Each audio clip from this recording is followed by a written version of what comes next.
하나님께서 우리 향림교회를 매우 어여쁘게 보아주셔서 지난 72년을 지내면서 당신의 뜻을 이 땅에 펼치게 하셨고, 또 지난 7개월 동안 이 나라가 위태로울 때 함께 하나님 나라 사역을 감당하라고 많은 새 교우들을 보내주셨습니다. 아무리 작은 빛이라고 하더라도 빛은 어둠을 밝힙니다.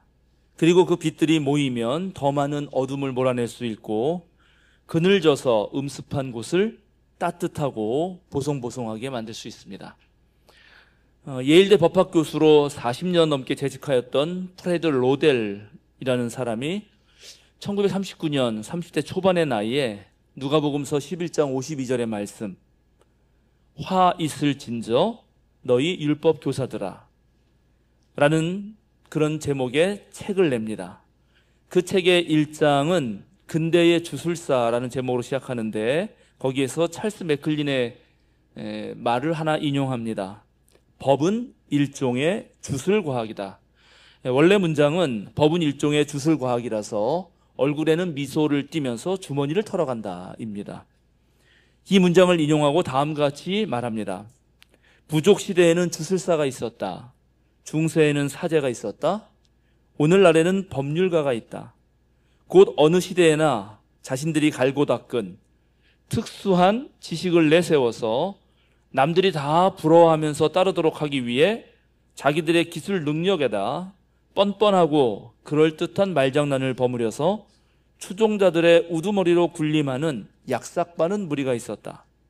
모든 시대마다 아직 깨어나지 못한 이들을 적절하게 다루는 비법을 방패 삼아 자기들만의 방식대로 문명을 이끈다는 사이비 지식인 독재 정권이 있었다. 지난 정권의 내란 사태는 수천 년의 시공간을 훌쩍 뛰어넘어서 주술사와 사이비 목사들과 법률가들이 합작해서 만든 것인데, 문제의 핵심은 지난 정권을 둘러싼 모든 실세가 비합리적 주술, 즉 사이비 지식에 의존하고 있다는 것입니다. 그리고 이번 대선 결과가 보여주듯이 우리 국민의 40%는 여전히 거짓 뉴스에 속고 왜곡된 역사를 사실로 알고 있고, 또 탐욕을 부추기는 저질스러운 자본주의 문화에 사로잡혀 있는 듯 보입니다. 차분히 성찰해서 따져보는 비판적이고도 합리적인 사유에 미숙한 사람들은 프랜시스 베이컨이 일찍이 말했듯이, 그리고 우려했듯이 너무나 쉽게 여러 우상에 물들고 맙니다. 특히 암보다 믿음을 강조했던 한국교회의 분위기는 교인들에게 반지성주의와 맹목적 신념을 강화하였고, 그 신념들이 삶의 특수한 경험들과 연결되면서 우격다짐으로 자기 주장만을 내세우기에 교인들은 이제 더 이상 상종하기 어려운 사람들이 되어가고 있습니다. 그래서 세상에서는 흔히 너 아직도 교회 다니냐? 라는 조롱의 말이 유행하고, 또 어느 자리에서든지 그리스도인이라는 것을 밝히는 것이 참 부끄럽게 되어 있습니다. 이런 상황을 극복하는 유일한 길은 종교의 원래 가치, 즉 숭고한 정말 높은 도덕성을 회복하고 그것을 삶으로 그저 묵묵히 살아내는 길뿐입니다. 그런데 종교의 고매한 가치가 말잔치가 되지 않으려면 개인의 실존적인 삶에서 실제로 성숙한 인격을 길러내고 또 공동체적 실존을 지속하도록 하는 올바른 신앙 고백이 있어야 합니다. 그리스도교회는 인류의 지혜 유산인 성서와 2000년 넘는 교회 전통이라고 하는 신앙의 위대한 토대가 있습니다. 그러나 그것은 너무나 방대한 것이기 때문에 그것을 짧게 요약해서 교리를 만들었는데, 그 교리의 뿌리에는 바로 사도신경이나 니케아 콘스탄티노플 신경 같은 그런 신앙 고백이 있습니다. 이런 신앙 고백은 전 세계 교회가 보편적으로 받아들이지만 또 너무 오래전의 것이라 새로운 재해석과 보충 설명이 없으면 그저 의미 없이 되뇌는 주문이 되고 맙니다. 그래서 각 교단들은 저마다 시대에 맞는 신앙 고백들을 새로 만들기도 하죠. 마찬가지로 우리 향림교회는 우리 신앙 공동체 모두가 함께 고백하는 향림교회만의 신앙 고백이 있습니다. 지난 반년의 시간 동안 새로 향린의 식구가 되신 분들이 참 많고, 또 오늘날 가치 혼란의 시대에 우리의 신앙을 다시 한번 점검할 필요가 있기 때문에 오늘 하늘빛 펴기는 향린의 신앙 고백을 되짚어 보려고 합니다. 교회 홈페이지에 들어가면 향린의 문서라고 하는 그런 항목이 있는데 거기에 들어가면 15개의 문서가 있습니다. 사실 전부가 다 향린의 신앙 고백과 관련된 것이지만 그 중에 5개가 직접적으로 향린의 신앙 고백이라고 그렇게 명시하고 있습니다. 이 중 모든 신앙 고백문의 기초가 된 문서는 바로 1993년 5월 9일 창립 40주년을 맞이해서 만들어낸 향린교회 신앙 고백 선언입니다. 이것을 토대로 이후에 50주년이 됐을 때는 향린교회 신년 신앙 고백을 만들어서 지금 우리가 방금 전에 부른 국악찬송가 254장 이 땅의 향기로운 이웃이 되었고, 매년 새 주일에 십자가를 달면서 고백하는 향린 십자가 신앙 고백 또는 신앙 실천 고백이 있고, 60주년에는 섬돌향린교회를 분가하면서 만든 향린, 섬돌향린 공동 신앙 고백도 있습니다. 이렇게 많은 향린교회의 신앙 고백문들이 다른 교회와 달리 또 다른 교회에서는 하지도 않는 이 고백문을 만든 것에 담긴 그 특징은 무엇일까요? 그것을 한마디로 말하라고 하면 저는 이원론적 신앙의 타파라고 말하고 싶습니다. 그리스도교 2000년 역사도 그렇고 1919년 3.1 독립만세 운동이 실패한 이후의 한국교회도 그렇고 참으로 오랜 세월 동안 많은 신앙인들이 이 세상과 저 세상, 하나님과 세계, 하늘과 땅, 교회와 세속, 믿는 사람과 믿지 않는 사람, 신과 인간 등을 둘로 나누고 어느 한쪽을 우위에 두고 다른 쪽을 소홀히 여기거나 죄악시해왔습니다. 예를 들자면 교회는 구원의 방주라는 것이고, 그래서 세상은 타락한 도시이니 죄 소굴이니 거기서 사람을 건져내서 교회로 불러오는 것이 바로 전도다. 그렇게 가르친 것. 믿는 사람들의 소망이라고 하는 것은 결국 죽어서 가는 천국에 있는 것이고 이 세상의 삶은 아무것도 아니라고 하는 그런 생각. 하나님만이 완전하시고 인간은 불완전하고 하나님만이 거룩하시고 인간은 그렇지 못하다는 죄인이라고 하는 규정. 대체로 한국 교인들은 이런 이원론적 신앙을 가지고 살아왔습니다. 그런데 이런 신앙도 나름의 역할을 해온 것이 분명합니다. 일제 식민지가 되어서 나라 잃고 땅도 잃고 주권도 빼앗긴 그런 백성에게 또 한국전쟁의 폐허 속에서 굶주림에 허덕이면서 하루하루를 살아가는 이들에게 천국의 소망은 바로 그 하루를 버텨주는 힘이 됐기 때문입니다.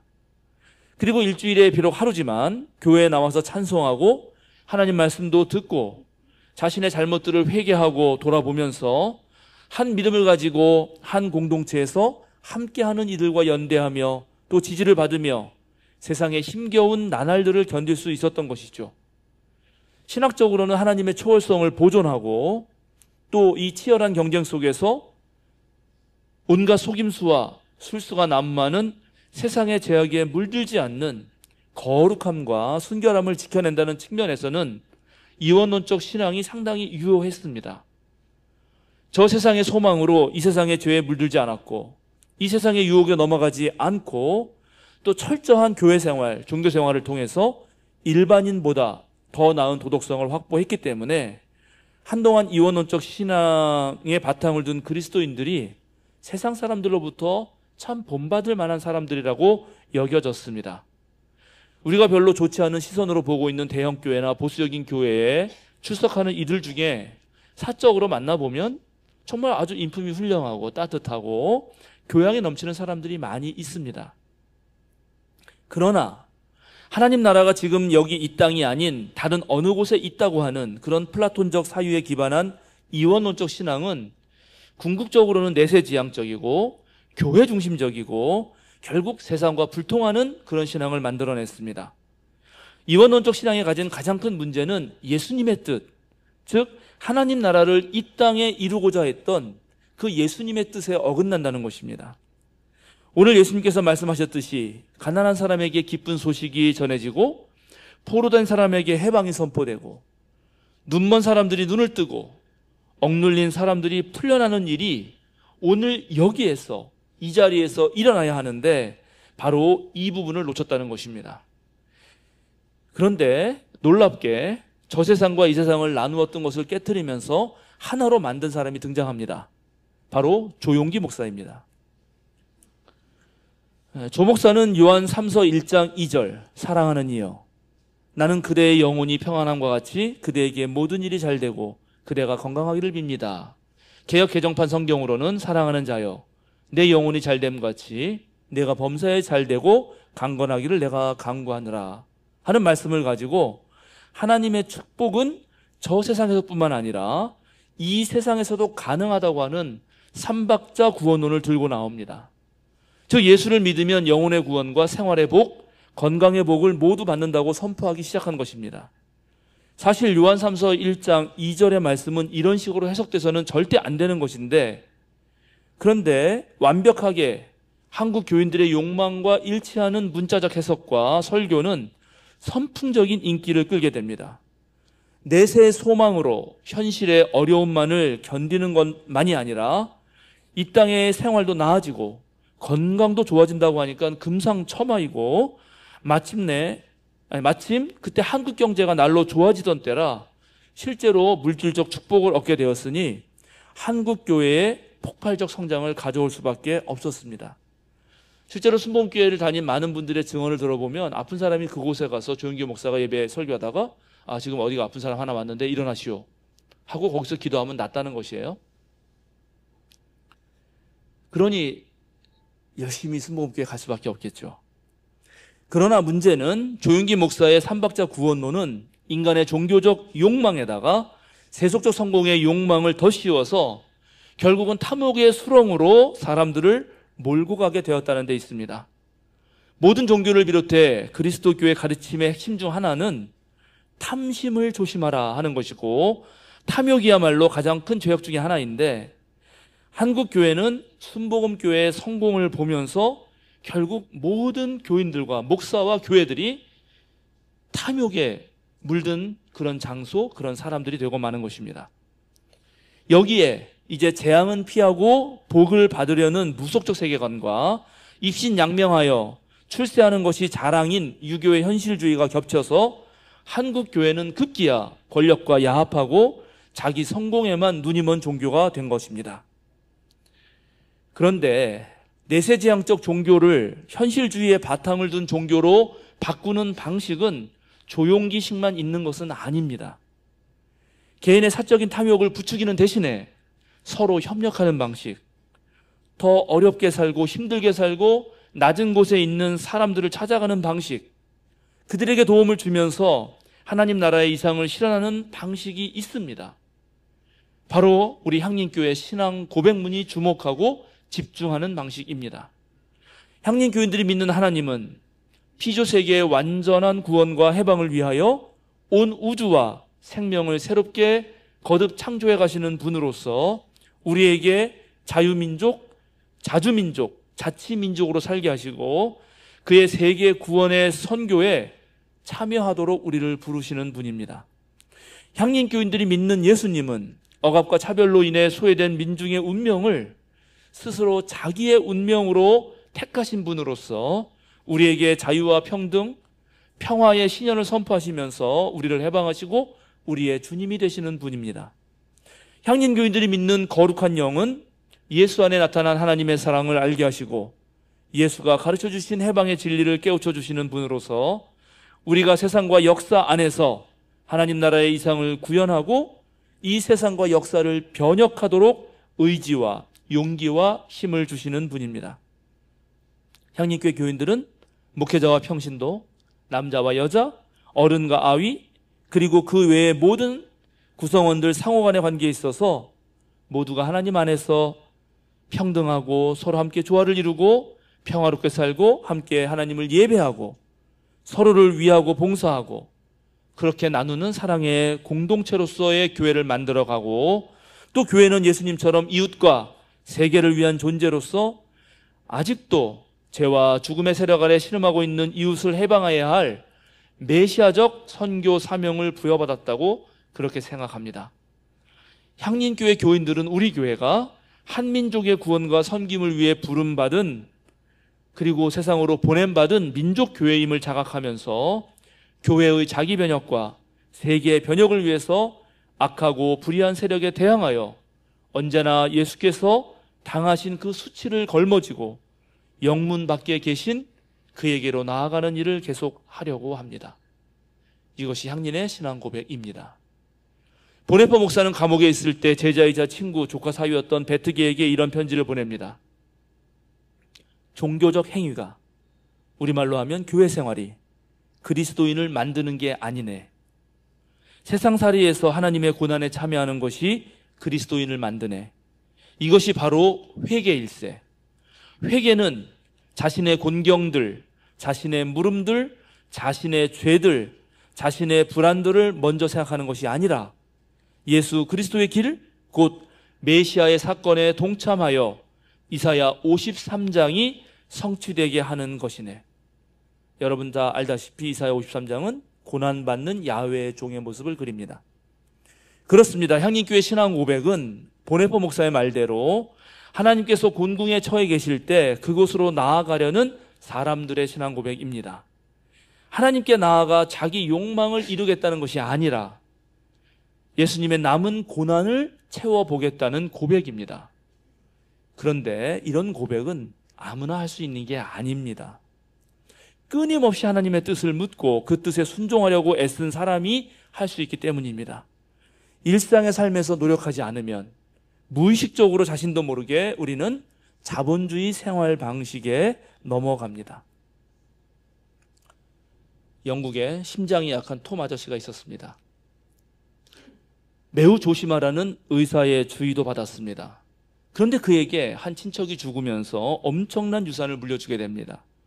가족들은 이 사실을 당사자에게 알리지 못하게 했습니다. 뜻밖의 이 엄청난 소식이 바로 이 톰 아저씨의 심장병을 도지게 할까봐 걱정했던 것입니다.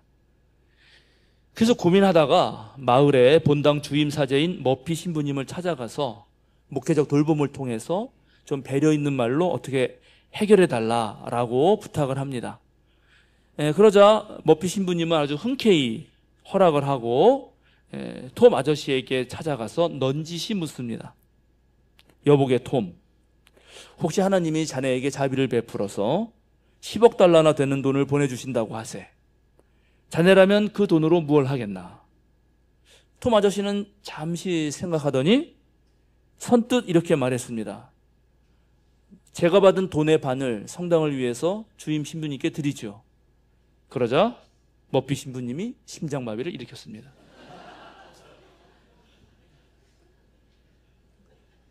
그렇습니다. 우리는 자신도 모르는 사이에 이미 세속적 생활 양식에 익숙하고 교회에서조차 하나님의 뜻이 아니라 세상의 방식을 쓰려고 합니다. 저는 로또를 한 번도 사본 적이 없는데 이유는 사면 하나님이 반드시 당첨시켜 주실 것이 확실하기 때문입니다. 이제 그러면 문제는 제가 과연 목회를 계속할까? 그게 겁나서 한 번도 사본 적은 없습니다. 가끔 막내 동생이 사서 줬는데 역시 꽝이었습니다. 제가 사야지 하나님이 주실 건데. 향린의 신앙 고백이 우리 개인의 삶에서 그리고 공동체적 결정과 활동에서 이루어지려면 우리는 먼저 자기 자신에게 이러한 질문들을 던져보아야 합니다. 우리는 자기를 변명하고 싶은데도 부당한 취급을 받았는데도 침묵을 지킨 적이 있는가? 우리는 아무런 보상도 못 받고 남들은 오히려 나의 침묵을 당연한 것으로 여겼는데도 남을 용서해 준 적이 있는가? 우리는 순종하지 않으면 불쾌한 일을 당할까 봐 두려워서가 아니라 우리가 하나님과 그분의 뜻이라고 부르는 저 신비롭고 소리 없고 헤아릴 수 없는 분 때문에 순종한 적이 있는가? 우리는 아무런 감사도 인정도 받지 못하면서 내적인 만족마저도 못 느끼면서 희생을 한 적이 있는가? 우리는 전적으로 고독해 본 적이 있는가?